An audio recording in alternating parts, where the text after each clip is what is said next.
Sabe aquela discussão sobre o papel do Brasil no mundo? Pois é, uma análise recente bem provocadora afirma que o país pode estar perdendo relevância. E para isso, usa uma expressão bem forte, a não diplomático.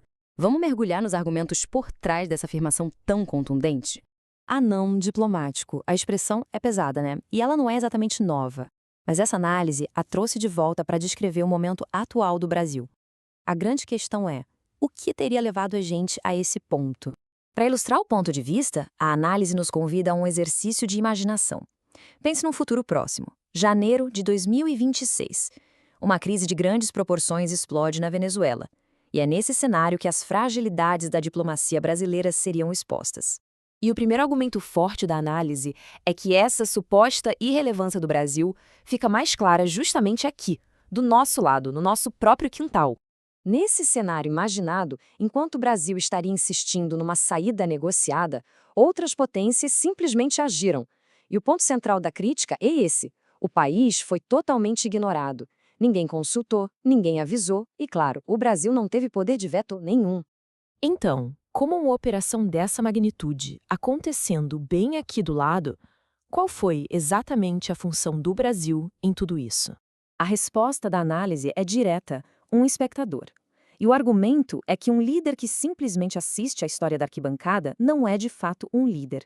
Tá, mas por que o Brasil teria chegado a essa posição? Isso nos leva direto para a segunda grande crítica que o texto faz: o eterno conflito entre ideologia e pragmatismo.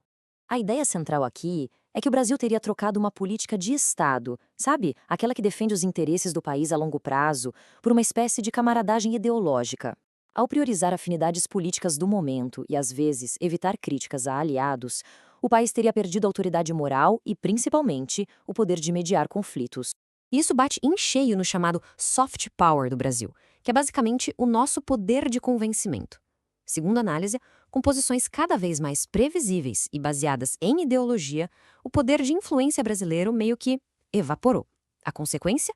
O mundo simplesmente parou de perguntar a opinião do Brasil. E a terceira consequência apontada pela análise é quase inevitável: o isolamento global. É como se o Brasil ficasse sozinho no meio do jogo dos gigantes, quase como uma cadeira vazia esquecida num imenso salão de poder. E nesse ponto, o dilema fica muito claro. Naquela crise de 2026, a posição brasileira teria deixado o país encurralado, porque, ao se opor à intervenção, contrariou o Ocidente. Mas, ao mesmo tempo, ao ser incapaz de proteger seu aliado, pareceu ineficaz para o Oriente.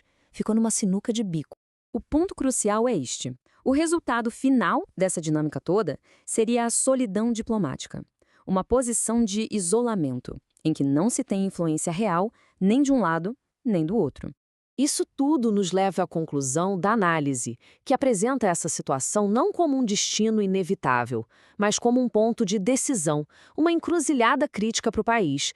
E essa citação, ela resume a argumentação de uma forma muito poderosa. O tamanho do nosso território ou da nossa economia não se traduz automaticamente em relevância, se a nossa política externa for percebida como pequena ou hesitante. A análise, então, apresenta uma escolha bem clara, com dois caminhos. De um lado, o Brasil pode assumir as responsabilidades e os custos de ser um ator global de verdade. Do outro, pode simplesmente aceitar um papel de coadjuvante, um espectador que só reclama das decisões dos outros. E é com essa pergunta fundamental que a análise termina: ator global ou coadjuvante? Qual será o futuro papel do Brasil no mundo? A questão, no fim das contas, fica em aberto para a gente refletir.